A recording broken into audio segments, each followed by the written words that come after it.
Em 485 a.C., quando conquistada pelos babilônios, Israel era uma terra árida, onde os poucos camponeses que a habitavam davam duro para sobreviver. Esta era a terra que Deus havia prometido para Abraão, Isaque e Jacó, e aos seus descendentes para sempre. Toda a terra que você está vendo, darei a você, Abraão, e a sua descendência para sempre.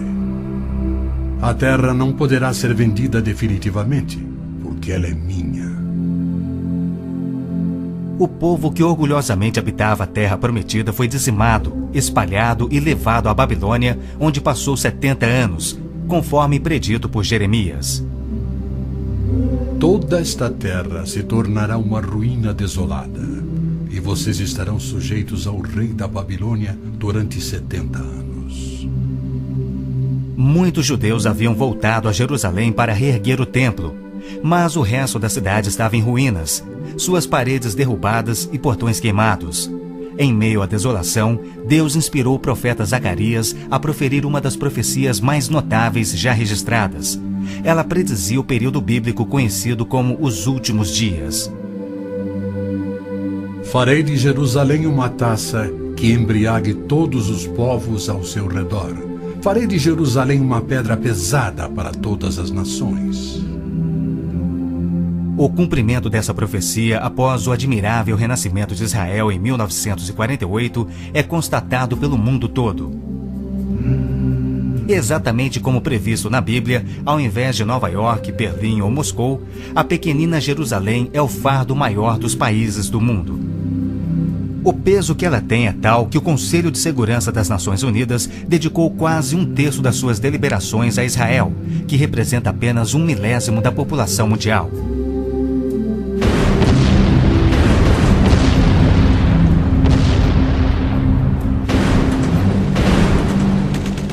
Jerusalém não seria o problema número 1 das Nações Unidas se a nação de Israel fosse facilmente intimidada, mas os seus militares são os melhores do mundo. Naquele dia farei que os líderes de Judá sejam semelhantes a um braseiro. Eles consumirão todos os povos ao redor. O Senhor protegerá os que vivem em Jerusalém.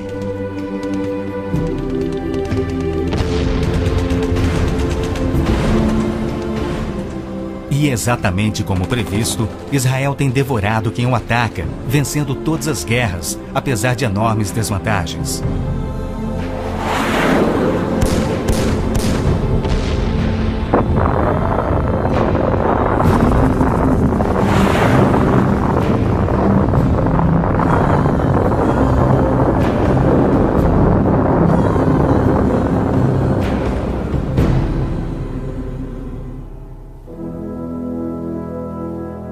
O anjo Gabriel revelou a Daniel que Jerusalém seria reconstruída e que após 483 anos viria o Messias. E que seu próprio povo, o povo de Israel, o rejeitaria e o crucificaria. Que a cidade e o templo ficariam outra vez em ruínas. E foi assim que aconteceu. Depois o ungido será morto e já não haverá lugar para ele. A cidade e o lugar santo, o templo, serão destruídos pelo povo do governante que virá. Jesus entrou em Jerusalém no dia exato da profecia, foi aclamado como Messias e depois rejeitado. Jesus mesmo profetizou: Eu lhes garanto que não ficará aqui pedra sobre pedra, serão todas derrubadas. E serão levados como prisioneiros para todas as nações. No ano 70 DC, exatamente como Cristo previu, os exércitos romanos sob Tito saquearam Jerusalém, derrubaram o templo de Herodes e não deixaram pedra sobre pedra. Mais de 1 milhão de judeus foram mortos e o remanescente espalhado pelas nações. Vocês serão desarraigados da terra em que estão entrando para dela tomar posse. Então o Senhor os espalhará pelas nações, de um lado ao outro da terra. Os profetas de Israel também previram o antissemitismo, que perseguiria os judeus por toda parte. Vocês serão motivo de horror e objeto de zombaria e de riso para todas as nações. Espalhados entre as nações, Os judeus têm sido odiados, perseguidos e mortos como nenhum outro povo, enquanto a estéril terra de Israel permaneceu de luto. Após sua visita em 1867, o escritor Mark Twain escreveu: Belém, a terra em que os anjos cantaram não é habitada por criatura alguma. A Palestina se recobre de pano de saco e cinzas, desolada e sem beleza.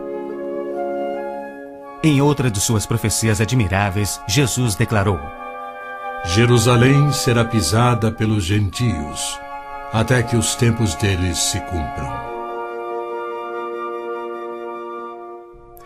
Jerusalém foi disputada por todos os grandes povos da história. Babilônios a dominaram, depois os medo-persas. Alexandre o Grande tomou a Palestina para os gregos em cerca de 300 a.C.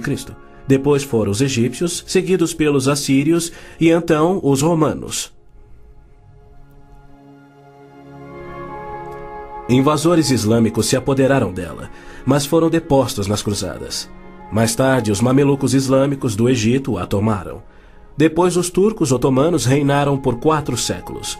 E ao longo destes séculos, os judeus ali viveram e sofreram. O pleno cumprimento das profecias bíblicas sobre Israel, Jerusalém e os judeus é a prova incontestável da existência de Deus e da veracidade bíblica. Muitos pensam que as cruzadas católicas libertaram a Terra Santa para os judeus, quando, na verdade, massacraram os judeus e tomaram a terra para a Igreja Católica.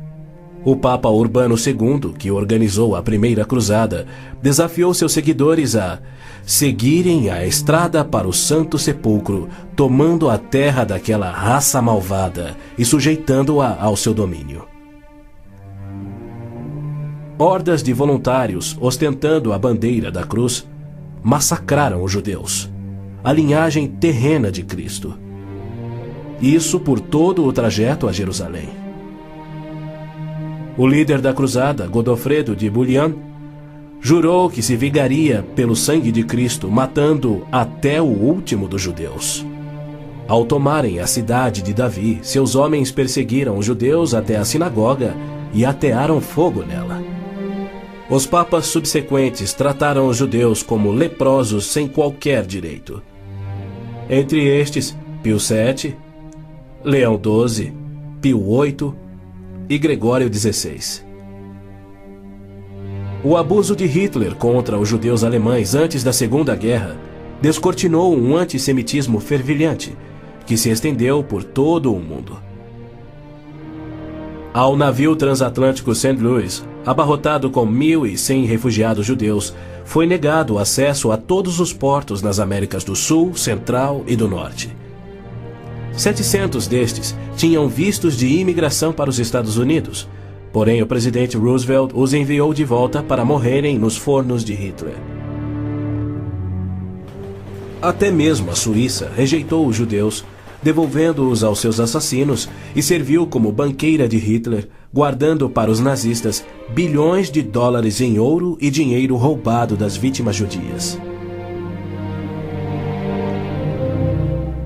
No final da Segunda Guerra, a promessa de Deus de retornar o seu povo à Terra Prometida parecia mais absurdamente ilógica do que nunca. 6 milhões de judeus perderam a vida no Holocausto de Hitler, um fato que muitos continuam a negar. Embora Adolf Eichmann relatou, enquanto prisioneiro, que o massacre dos judeus foi o maior de todos os crimes, a maior dança funesta da história da humanidade.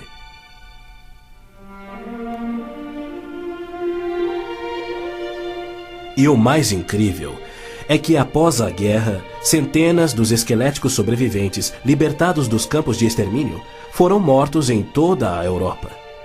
Porém, Deus não esquecera das suas promessas.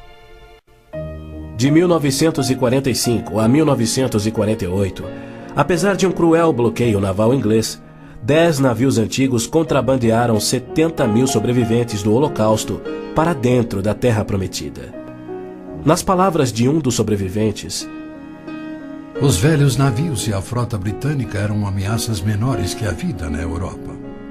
Pela primeira vez em anos tínhamos um propósito: a criação de um Estado judeu. Milhões de judeus têm voltado a Israel oriundos de mais de 100 países. A existência de Israel hoje, na Terra Prometida, é incontestavelmente uma obra de Deus. Vejam, eu os trarei da terra do norte e os reunirei dos confins da terra. Aquele que dispersou Israel o reunirá. Em novembro de 1947, as Nações Unidas adotaram a sua Resolução 181. Ela dividia a Palestina, dando 18% aos judeus e 82% aos árabes. E tornou Jerusalém uma cidade internacional que, conforme o Vaticano também insistiu, nunca poderia ter domínio judeu. O mundo árabe rejeitou esta resolução e exigiu toda a Palestina. Até hoje, nenhum mapa árabe admite a existência de Israel.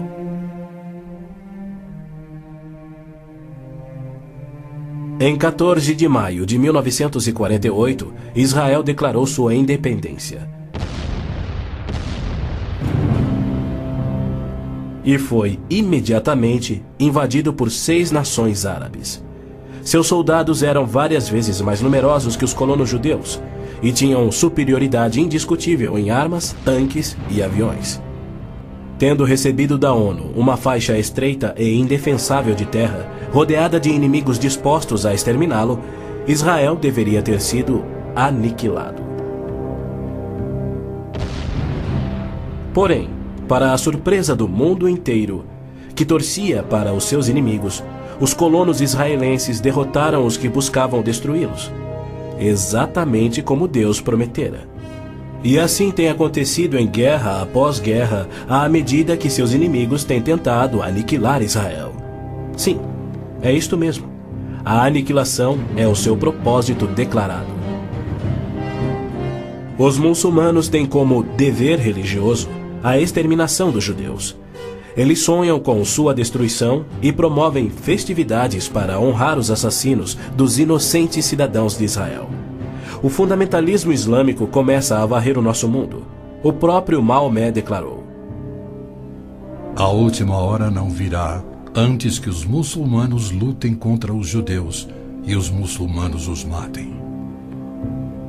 Mas por que a imprensa chama os terroristas muçulmanos de radicais e extremistas? Na verdade, eles apenas estão sendo fiéis ao islamismo. O Corão ordena: Não tomeis por confidentes amigos os judeus nem os cristãos. Matai os idólatras, os não muçulmanos, onde quer que os acheis. Capturai-os, acossai-os e espreitai-os. Líderes muçulmanos, religiosos e políticos ameaçam os judeus como fazia Hitler na TV, pelo rádio e alto-falantes nas ruas e nas mesquitas. Quando Gaddafi brada: a batalha de Israel será tal que Israel deixará de existir, ele fala por todos. O extermínio de Israel é transmitido aos muçulmanos desde o aleitamento. Um ministro da educação da Síria escreveu: O ódio com que doutrinamos as mentes dos nossos filhos desde o parto é sagrado. Um livro-texto de adolescentes egípcios declara: Israel não viverá se os árabes forem firmes no seu ódio. E um livro de pré-adolescentes diz: Os árabes não desistem de trabalhar em prol do extermínio de Israel. É uma loucura Israel tentar firmar acordos de paz com inimigos como estes, mas a pressão mundial o obriga a isto. Na Guerra de Yom Kippur de 1973, milhares de tanques atravessaram simultaneamente o Sinai, oriundos do Egito, e descendo o Golã a partir da Síria num ataque surpresa cuidadosamente orquestrado. As forças militares de Israel estavam todas de licença, celebrando a mais sagrada de suas festas religiosas, levando, portanto, 3 dias para que se mobilizassem. 300 mil israelenses enfrentaram 1,2 milhões de árabes. Escapando por um fio da derrota, Israel sofreu pesadas baixas. Mas, em cumprimento incontestável da admirável profecia de Zacarias, de que as tropas judias seriam como fogo que consumiria as nações vizinhas, Israel expulsou os seus inimigos. Em retaliação por ter se defendido, 61 nações romperam relações diplomáticas com Israel, enquanto nenhuma nação repreendeu os árabes por seu ataque surpresa. Este tenso e custoso estado de alerta de Israel tem sido manipulado de modo a acusá-lo de perpetrador de violência infundada contra vizinhos amantes da paz.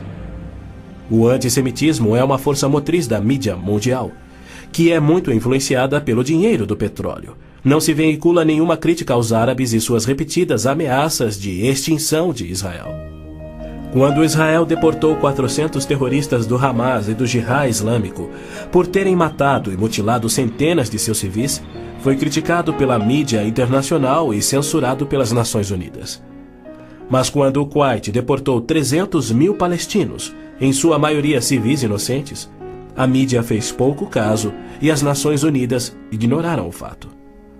As Nações Unidas são flagrantemente pró-árabes e contra Israel. As chamadas Forças de Paz das Nações Unidas no Líbano abrigaram terroristas da OLP, ofereceram suas instalações para treinar terroristas, forneceram equipamento militar e auxiliaram as equipes de terroristas a caminho de atacarem Israel. Quando Israel se viu pressionado a ponto de invadir o sul do Líbano para expulsar a OLP, descobriu na área das Nações Unidas estoques suficientes de armamentos para sustentarem uma invasão de 1 milhão de homens. E a maioria, incrivelmente, era avançada demais para ser operada pela OLP e era obviamente destinada a uma invasão soviética. A ONU já condenou Israel mais de 370 vezes por ter se defendido, porém nunca condenou os terroristas ou os seus agressores. 2 anos após a Olimpíada de Munique, em que a OLP assassinou 11 atletas israelenses, Arafat, o seu líder, foi convidado para falar na Assembleia Geral da ONU. E foi recebido como herói, embora clamasse pela extinção de Israel. O então secretário-geral da ONU, Boutros Ghali, declarou: Os judeus devem abrir mão de sua condição de nação e do Estado de Israel para serem assimilados como uma comunidade do mundo árabe. O Domo da Rocha, no cume do Monte Moriá, está situado no coração de Jerusalém. Esta edificação de 141 mil metros quadrados inspira paixões tão explosivas que pode ser o estopim da Terceira Guerra Mundial a qualquer instante. Foi ali que Abraão obedientemente construiu um altar e colocou sobre ele o seu filho Isaque, disposto a oferecê-lo como sacrifício a Deus. Mas Deus o impediu e proveu um carneiro para substituir a Isaque. 900 anos mais tarde, há cerca de 3.000 anos, o rei Davi comprou aquele terreno santo de Araúna, o Jebuseu, para poder edificar ali um altar a seu Deus. E foi ali que Salomão construiu o primeiro templo. Do templo judeu, destruído por 2 vezes, não resta nada. Em seu lugar se ergue o Domo da Rocha, um imenso monumento ao deus islâmico da lua, o antissemita Alá.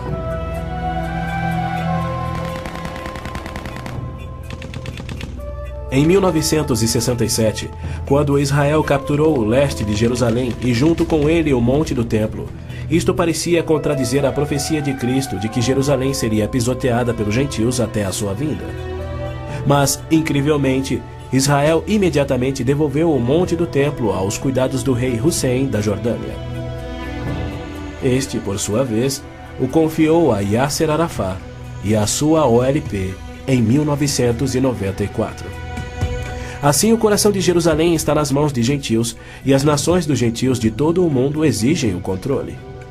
Uma das principais tensões no Oriente Médio, hoje em dia, é a questão do chamado povo palestino. A Organização de Libertação da Palestina, a OLP, liderada por Yasser Arafat desde 1969, alega representar os palestinos. A OLP declara: Nosso conflito com o inimigo sionista não surge em função da demarcação de suas fronteiras, mas sim da própria existência de Israel. A OLP, como todos devem saber, é uma organização islâmica de terrorismo. Ela treinou as gangues de assassinos de Idi Amin, que mataram 300 mil cristãos negros em Uganda. Na verdade, a maioria das organizações terroristas em todo o mundo foram treinadas pela OLP. Arafat cometeu seu primeiro assassinato aos 20 anos. Sob sua liderança, a OLP se tornou a maior, a mais rica, a mais violenta e a mais sangrenta das organizações terroristas já conhecidas. Em 1970, a OLP tinha 55 bases na Jordânia, e seu terrorismo contínuo contra os civis jordanianos era tão maligno que o rei Hussein a atacou com suas tropas de beduínos, e após semanas de sangrentas batalhas, expulsou a OLP para o Líbano. Ali, a OLP aniquilou as cidades cristãs de Damour, Beit Malá, Tal Abbas e outras. A mídia fez vistas grossas ao seu reinado de terror no Líbano. A imprensa internacional foi ameaçada e se manteve em silêncio. Os que ousaram divulgar a verdade tiveram mortes brutais. Larry Buckman e Sean Turan, da TV ABC, Mark Trion, da rádio belga Livre, Robert Pfeffer, da revista Der Spiegel, e outros. Cerca de 300 mil civis libaneses foram mortos e mais de 100 mil das jovens sobreviventes foram engravidadas por estupros da OLP antes que Israel a expulsasse. Porém, novamente, Israel foi censurado.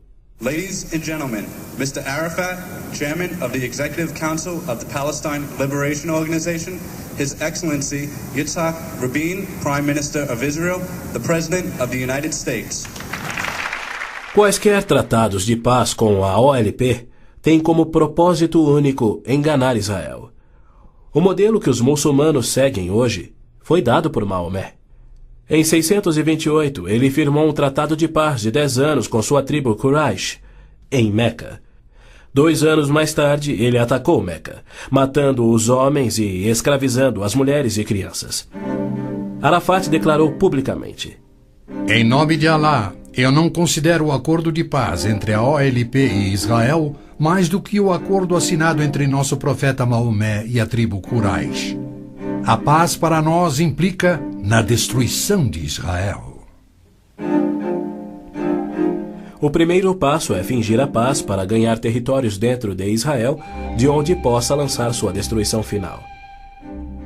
Por incrível que pareça, Arafat e seus assassinos da OLP têm sido eximidos e celebrizados pela mídia mundial. Este criminoso, impiedoso e sadista recebeu um prêmio Nobel da Paz e é honrado como campeão da justiça em prol do oprimido povo palestino. Palestinos? Nunca houve palestino, seja povo, nação, língua, cultura, religião ou economia. As alegações de serem descendentes de um povo palestino que supostamente habitou uma terra chamada Palestina por milhares de anos não passa de uma mentira intencional. A terra era chamada Canaã e era habitada por cananeus. E o que fora Canaã tornou-se a terra de Israel quando Deus a entregou ao seu povo. Porém, uma história revisada que oculta a verdade é promovida nas melhores enciclopédias e livros, incluindo publicações cristãs. Aqueles que hoje se denominam palestinos são árabes, por berço, língua, religião islâmica e cultura. A origem do termo Palestina provém dos filisteus, os arqui-inimigos do antigo Israel. Em 130 d.C., os romanos reconstruíram Jerusalém como uma cidade pagã, tendo um templo de Júpiter no lugar do templo judeu. Provocados à rebelião, 500 mil de judeus foram mortos e milhares escravizados. Os romanos, irados, renomearam a terra de Israel, batizando-a de Síria-Palestina. Assim surgiu o termo palestino. Dali em diante, os judeus que ali viviam foram chamados de palestinos. Na Segunda Guerra, o exército britânico tinha uma brigada palestina composta por voluntários judeus. A Orquestra Sinfônica da Palestina era de judeus, assim como o Palestine Post era um jornal de judeus. Em 1948, árabes fugidos de Israel começaram a alegar que eles eram os verdadeiros palestinos e que a terra de Israel sempre lhes pertencera. E a mídia mundial promove essa mentira. Mas a verdade é que em 1948 os árabes ocupavam meros 3% da Palestina.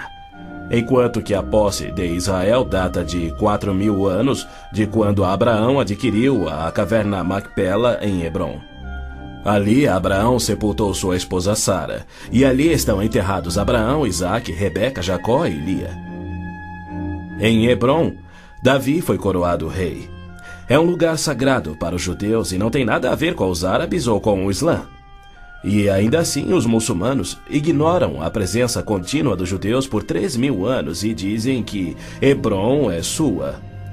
Construíram uma mesquita e estão determinados a expulsar todos os residentes judeus.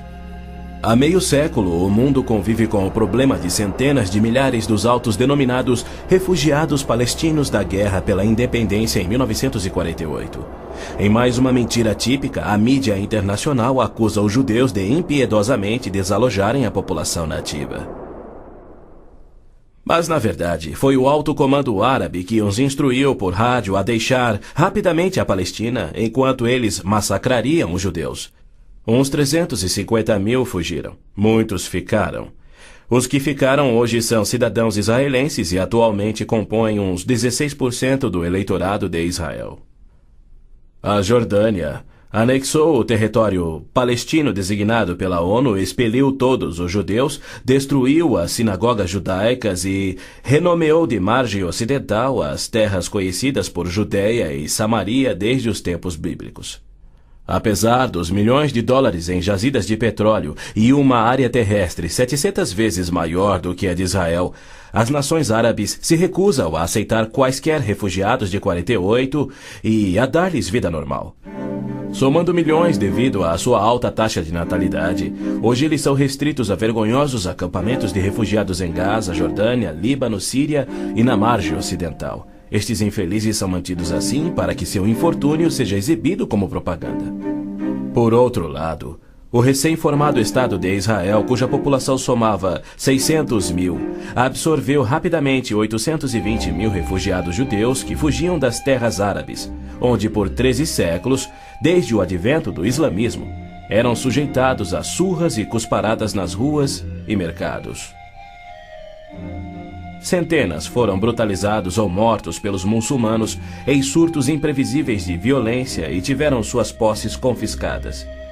O renascer de Israel propiciou um refúgio acolhedor para o qual fugiram. Israel já assimilou milhões de imigrantes. Mais de 1 milhão de refugiados ficaram sob o domínio de Israel nos acampamentos em 1967, na Guerra dos 6 Dias. Israel lhes oferece terras estatais, eletricidade, água, esgoto, pavimentação e escolas, e já construiu 9 complexos residenciais para abrigar 10.000 famílias. As nações árabes, incrivelmente, se opõem ao auxílio que Israel oferece aos seus refugiados. Ainda mais incrível é que as Nações Unidas adotam anualmente as seguintes surpreendentes resoluções. A Assembleia Geral exige que Israel desista da reintegração dos palestinos na faixa de Gaza. A Assembleia Geral conclama novamente a Israel para que se retraia de quaisquer ações destinadas à reintegração dos refugiados palestinos na margem ocidental. Se formos analisar a história, Jerusalém sempre foi a capital de Israel e seus reis. Hoje em dia, cedia ao seu parlamento. Porém, embaixadas estrangeiras se situam em outros pontos. Segundo o ministro das Relações Exteriores do Vaticano, em visita a Israel em 98, a presença de Israel no lado oriental de Jerusalém constituía uma ocupação ilegal. Em março de 1999, Israel foi advertido que a União Europeia não reconhecia a sua soberania sobre Jerusalém. Numa bula papal do Jubileu de 2000, o Papa João Paulo II rejeitou novamente a soberania israelense sobre Jerusalém. Em fevereiro de 2000, o Vaticano assinou um acordo com a OLP no qual se pedia garantias internacionais de que Jerusalém fosse mantida sob controle internacional. Os maiores inimigos de Israel são o Islã e o catolicismo romano. João Paulo II tem calorosamente recebido o fascínora Yasser Arafat diversas vezes, até mesmo quando estava no auge de sua carreira como um dos assassinos e criminosos mais notórios do mundo. É claro que João Paulo II tem piamente condenado o antissemitismo, como lhe cabe fazer. Porém, ele se limita a se desculpar por atos cometidos por filhos e filhas da Igreja. E ele nunca, jamais, admitiu que os judeus e evangélicos martirizados na Inquisição o foram por política oficial da Igreja e seus papas. Roma insiste até em nossos dias que os católicos e não os judeus são o povo escolhido por Deus. Por exemplo, em 1928, um decreto do Vaticano se referia aos judeus como povo anteriormente escolhido por Deus. Em 1965, o Segundo Concílio do Vaticano declarou: a Igreja constitui o novo povo de Deus. A Roma Católica se denomina a Cidade Santa, a Cidade de Deus, a Cidade Eterna, títulos que Deus deu a Jerusalém. O interessante é que, ao invés de repreender Arafat por sua paixão por aniquilar Israel e suas crenças islâmicas anticristãs, o Papa aceitou seu convite para estar com ele em Jerusalém, celebrando a quem chamou de o nosso Jesus Cristo, entre aspas. Nosso Jesus Cristo? Segundo Arafat, Jesus foi um palestino que lutava contra Israel por sua liberdade, e o Papa apenas sorriu e o abençoou.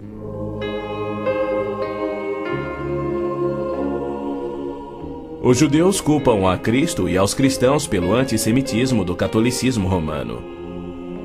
Mas o catolicismo, com seu falso evangelho de obras, sacramentos, purgatório e indulgências, não representa o cristianismo bíblico. Nenhum cristão verdadeiro poderia ser antissemita. Jesus foi um judeu. Inclusive, a Igreja Católica matou muito mais evangélicos do que judeus. O Papa Inocêncio III massacrou por completo a cidade de Béziers, na França. Morreram cerca de 60 mil cristãos albigenses. E segundo o Papa, foi o auge do seu papado. Os exércitos dos papas levaram um século para exterminar os albigenses e o mesmo destino foi imposto aos valdenses, huguenotes, husitas e outros.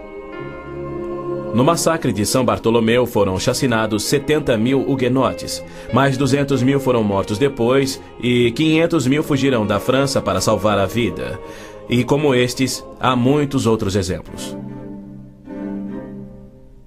Hitler não assassinaria os 6 milhões de judeus se os séculos do antissemitismo romano não tivessem preparado o caminho. Em 26 de abril de 1933, Hitler relembrou aos representantes do Vaticano, Bispo Burning e Monsenhor Steinmann, que por 15 séculos Roma considerara os judeus parasitas a serem exterminados, e que ele lhes oferecia uma solução final para o problema dos judeus. Antes de se tornar o Papa Pio XII, o cardeal Eugênio Pacelli, núncio papal da Alemanha, entregou dinheiro do Vaticano a Hitler para formar o partido nazista. Ao se tornar Papa, Pacelli enviou uma mensagem de apoio ao Führer. Ao ilustre Herr Adolf Hitler, Führer e chanceler do Reich alemão. É com grande prazer que recordamos os muitos anos passados na Alemanha como núncio apostólico, ocasião em que fizemos de tudo para estabelecer relações harmoniosas entre a Igreja e o Estado. Agora, suplicamos ainda mais fervorosamente para alcançarmos este alvo. Era 1939 e os abusos de Hitler, bem como suas intenções para os judeus, já eram conhecidos em todo o mundo.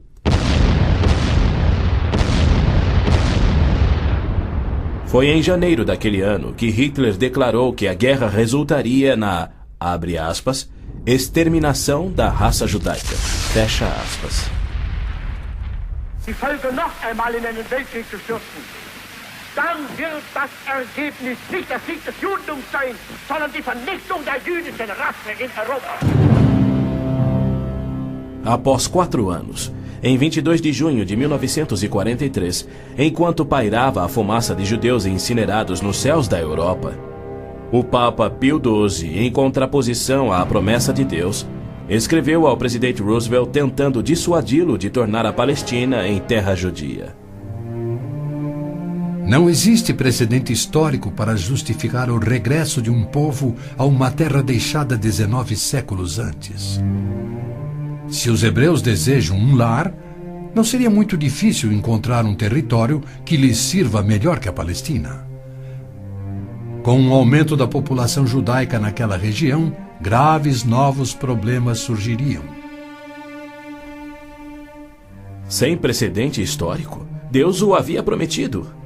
Pio XII nunca condenou o Holocausto em público. Tampouco buscou dissuadir Hitler do seu intento de aniquilar os judeus. Porém, ele se manifestou, de forma bem enfática, contra o regresso dos judeus à terra de Israel, que Deus lhes dera como herança eterna. Do mesmo modo, Pio X declarou em 1904: Não podemos reconhecer os judeus como povo. Em 1919, o cardeal Pietro Gasparri, secretário de Estado do Vaticano, escreveu: O perigo que mais nos amedronta é o da criação de um Estado judaico na Palestina. E quanto ao Islã, esta religião de violência tem sempre forçado conversões pela espada. Após a morte de Maomé, a maioria dos árabes abandonou o Islã, dando origem às famosas Guerras da Apostasia. Abu Bakr, o primeiro califa a suceder Maomé, matou dezenas de milhares de ex-muçulmanos buscando reimplantar o Islã. Até o início do século VIII, os ferozes guerreiros do Islã haviam tomado a maioria do Oriente Médio, muito da África e haviam quase conquistado a Europa. A violenta natureza do Islã é vista ainda hoje em multidões bradando "Allah é grande" e infligindo terror e morte sobre os não-muçulmanos. O Islã está por trás da maior parte do terrorismo no mundo. Hoje em dia, multidões muçulmanas periodicamente massacram milhares de cristãos, queimando e saqueando as suas terras.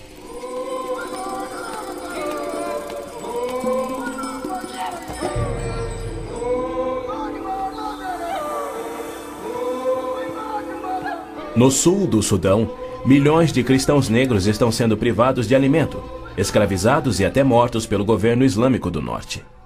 É verdade que os judeus foram mortos durante as cruzadas, mas isso foi contra o ensinamento de Cristo e seu divino exemplo. Já os terroristas muçulmanos matam como forma de obediência a Allah, em obediência ao Corão e ao ensino e exemplo de Maomé.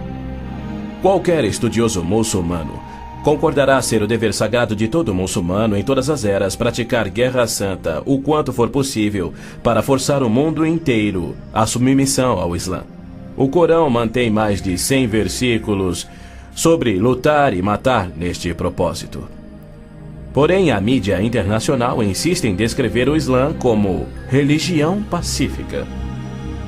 Tony Blair, o premier britânico, classificou o Islã dizendo ser sinônimo da paz, tolerância, além de uma força para o bem.